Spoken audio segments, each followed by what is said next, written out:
Friendly people, welcome back to the farm at Freewarden. Today we're going to talk about our year in review. We have had many ups and downs, many successes, many failures. This is probably going to be a two-part series. In today's video we're going to talk about our successes, our achievements, the things that we set goals for or tried and worked really well. We've got 13 things to share with you today that we feel were shining successes from the past year in 2022.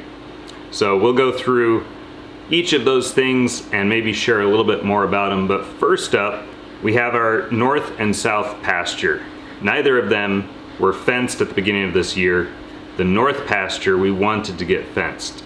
In order to do that, we knew that we wanted to take down all of our ash trees so that we didn't have falling branches and other things, other instances that would potentially damage the fence or make it hard to get up close to the fence in order to maintain and repair the fence should it need that. And we didn't want to have these trees causing us to have to unnecessarily repair the fence. So we decided to take the trees down, then put up the fence. The ash trees came down with a great deal of effort. A lot of labor went into that, and we had a whole bunch of people helping us out with that throughout the year. We also had some friends come out with a sawmill, and they helped us mill all of that lumber. They did most of the work. We just offloaded lumber and stacked it in piles basically, but they helped us doing all that work, milling the lumber and making boards that we can use down the road in the future. So that was really helpful, and it was plus because we got a good stack of lumber there that we could build some small structure out of or something. We'll put it that way. So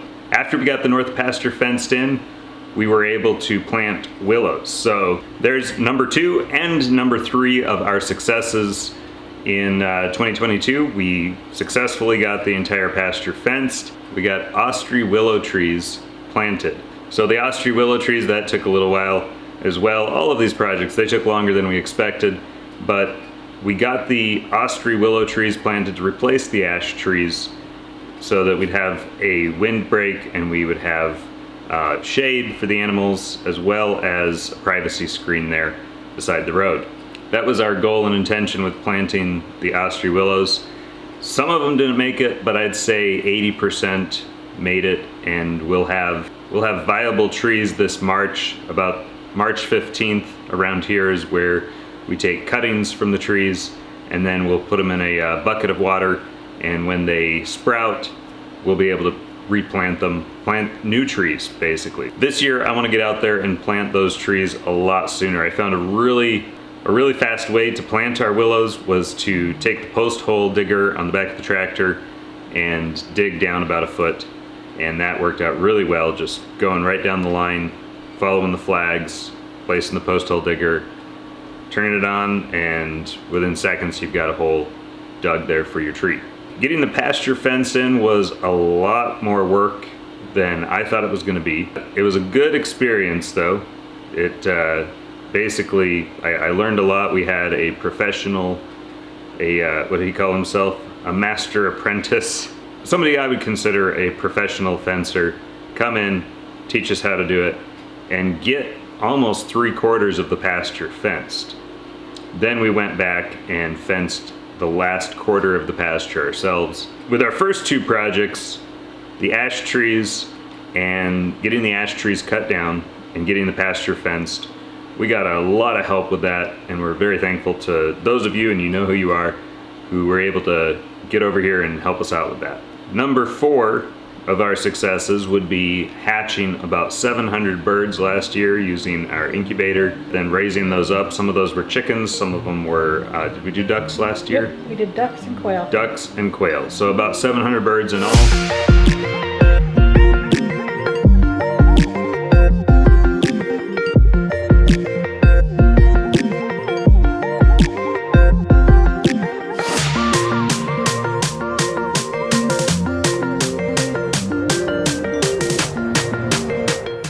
We raised about 300 meat birds in all, including chickens and ducks.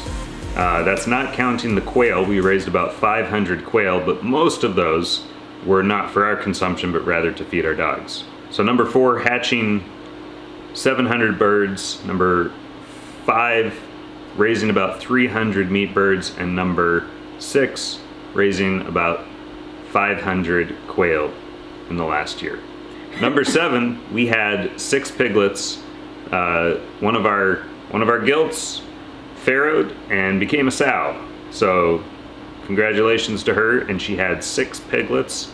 They were all beautiful little piglets, all healthy, and we're raising the last 3 of those that we have. Unfortunately, 2 died. That's a story for the next video, I suppose, regarding our failures of 2022. But we have 3 left over, and that means that we've sold one as well. We sold and registered one of our boar piglets. So we had 2 boar piglets and 4 gilts altogether in that litter. Number 8, we butchered 3 barrows. Those are the male castrated pigs, so feeders. We butchered 3 feeders. We put one on a spit and barbecued him over the fire, and then the other 2 we cut up into portions and all of that. So far, we're really enjoying that pork. Also, the bacon. Ooh, so we're gonna slide one extra, a bonus one in here that's not numbered. But we smoked our own bacon, cold smoked it. So I built a smoker, smoked it. That was the first time I've ever tried that, and it turned out awesome. That was really good bacon. And yeah, it's amazing the difference between store-bought and your own homemade. It's just salt and sugar, so no nitrates or nitrites were added. Only what naturally occurs through osmosis as the salt is changing the molecular composition of the meat. And we actually smoked it using wood from our ash trees that we cut down the same year. It's kind of really cool. Really a fulfilling end to a long and labor intensive endeavor of raising the pigs, butchering the pigs, processing all the meat, dry curing the meat with salt and sugar, and we also did one with just salt, and that's really good too. And then slow smoking that in our own little smoke shack. Yeah. All right, number 9 on this list is we regenerated our pastures, continued to regenerate our pastures through rotational grazing and not overgrazing. We got water out on the pastures during the drought and stuff like that. But so the first year that we planted our pastures and we began to run animals on them, you know, I didn't know what to expect. That first year, our pastures came in fairly sparse. But the second year, after doing all of these practices with regenerative agriculture, rotational grazing, the second year they came back and they just exploded. Not with weeds like they did the first year, but they came back and they exploded with the clover and all the different grasses and the alfalfa that we planted on them. And it was just a beautiful thing to walk out there and see. We did have a lot of thistles this last year. However, from what I understand, those will naturally just as you're continuing these practices. You don't need to introduce any weed killers or anything like that. They'll just naturally be weeded out through natural selection as the grass and the clover and the legumes out there take over and become more established in the ground. So number 10 on our list of successes is we were able to pull in, even though it was late in the year and we got a late start on this, we were able to pull in 50 days of hay, just 50 days of loose hay that we stacked in our the barn for the sheep and the rabbits.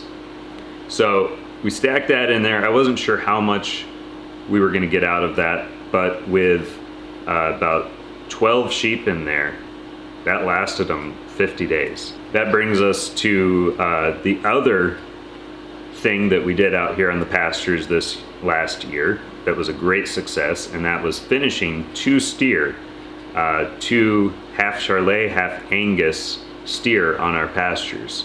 So we grass finished 2 steer out here on our north pasture, and it was a pretty close call. We almost ran out of feed for them. I actually did have to give them a small round bale of hay, 600 to 800 pounds of hay altogether that we had to give them, or grass straw, but there was enough hay in there that they were able to sift through it. Then we butchered them, and we did all of that here on the farm too, and that was a massive undertaking. I'd never done that before, but it took 3 days. So the first day we butchered, and then we hung them for almost, it was about 10 days that they hung. The next 2 days, 10 days later, after butchering them, we processed all the meat.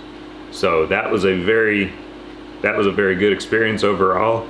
I learned that we probably don't want to do such large cattle, such large steers for ourselves in the future. Maybe do something that's more like a lowland Angus, rather than, you know, like an Aberdeen Angus or something like that, that's a little bit smaller framed cow. Maybe a South Pole cow. I hear that they can do well up here as well. I want to say we got about 1,000 pounds in combined between the two. And we've been really enjoying that beef, that grass finished beef. One of the last successes, number 12 on our list here, we had 4 lambs, or I should say we had 8 lambs. Unfortunately, 4 of them died. One was aborted and stillbirth. Yep, we had a couple stillbirths, and then the last one died in another way, and we'll fill you in on that because that was a huge failure. But it was something that we had no experience with, and now that we have, now we know. So we did have 4 that survived. Great, healthy lambs. One was a ewe, and the other 3 males, and we actually weathered them. We castrated them and made them wethers. We've successfully raised 4 lambs, and now one of these lambs, our ewe lamb, she actually just had her baby. She just had her baby lamb, and it is so tiny but so cute, and I think it looks like it's gonna make it. It's about a quarter of the size of our other lambs. It's about half the size of our twins and a quarter of the size of our lambs that were born a single lamb. We tried a little experiment last year, which we're actually going to ramp up this year. Last year, we wanted to raise out a bunch of chickens to be point of lay hens, POL hens. We tried this experiment because we didn't know if it would work. We didn't know if there'd be any sort of demand in our area. I've seen an ad here or there for this type of thing, but not specifically pole hens, point of lay hens, where you're buying them at the point where they've begun to lay. I've seen people advertise, I've got laying hens for sale, but never a 20 to 26 week old hen that is currently laying, just started laying, and so hey, you can get her. She's young, she's fresh, she's gonna last a long time. Normally it's like, a spring chicken. Normally it's like a what would you say, like maybe a 2-year-old hen, or they're getting rid of a bunch of hens. They've had them as layers, and now they want to get rid of them, but they're still laying, they're still good, so you can buy them for, you can usually pick them up fairly cheap, $5 to $10. The benefit of a pole hen is you've got the rest of her life for her to lay eggs for you, but you don't have all of the risk, all of the expense, all of the time invested, or that you have to invest in raising this chick from day 1 until 20 plus weeks later. All the work's been done for you. All you've got to do is throw them in the coop and wait for the eggs to come in, which they'll be laying every day or every other day. So we gave it a try. We raised these chicks, we put them on Craigslist, and I think we had about 20 that we wanted to sell, but we actually ended up selling 22. So we raised some for ourselves, some to sell. Well, we had 2 people come, they both wanted 5, and then we had another person come and they wanted 12. So we sold in total 22. We actually oversold, which told me there's a market for it. Anytime that you sell out or you oversell, that's a good problem to have. So that told me there's a market for it. People are looking for chickens. They're looking for point of lay chickens. So this year we're going to try to sell about maybe 60 or 80. We actually got them out in the garage right now in the brooder, where it's nice and toasty in there. It's about 60 degrees, but in the brooder it's, well, we've got our heat plates in there, so it keeps it about 95 degrees under the heat plates, and then we just raise those up as they grow. So they're about 2 weeks old already, actually, and about 18 weeks to go because their point of lay date is at 20 weeks. So about 18 weeks to go, and we'll start advertising those and hopefully sell through all of them. And then make sure we don't sell out of all of our egg layers, so we still have to pay buy eggs. Oh, we're not going to sell out of our egg layers because I've ordered 200. We got the first 100. 20 of them died. They died basically because of travel. Cold. Yep, it's too cold for them. So the next ones are coming about mid-February. Altogether, it was a very successful year. I'd say more successful than not. And even with our failures, which stay tuned for the next video on that. Even with our failures, they're not so much failures. That's not how I look at them. I look at them as their learning experiences. Very pleased with how it turned out altogether. Did learn some things through all of these processes, all of these successes. There were downsides here and there to them, but overall, I feel like we had a very successful year. Still have tons to learn, still have a lot to learn. I guess, we can't really consider ourselves experienced per se, experienced farmers until we've been doing this for, maybe 10 years. So next video is probably going to be our failures video then. Yep. And then the video after that is probably going to be our looking to the future video. What's next for us?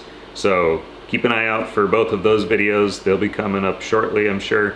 Oh, you know what? We've reached 1,000 subscribers. We have. So thank you also very much to all of you who have subscribed, who enjoy our content enough to click that subscribe button so that you don't miss out on future and upcoming videos. We really appreciate that.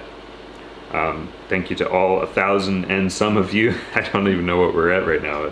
What are we at, 1,005, 1,004? 1,018. Oh, 1,018, my goodness, that jumped up real quick. So to all 1,018 of you as of right now, the time that we're recording this video, thank you so very much. If nothing else, let us know what you think we should do in the coming year based on what we were successful with this year. Don't forget to like and share our content if you feel that it would be helpful for other people or is entertaining. I did that dumb short a while back about the creeper sleeper. We'll get around to that.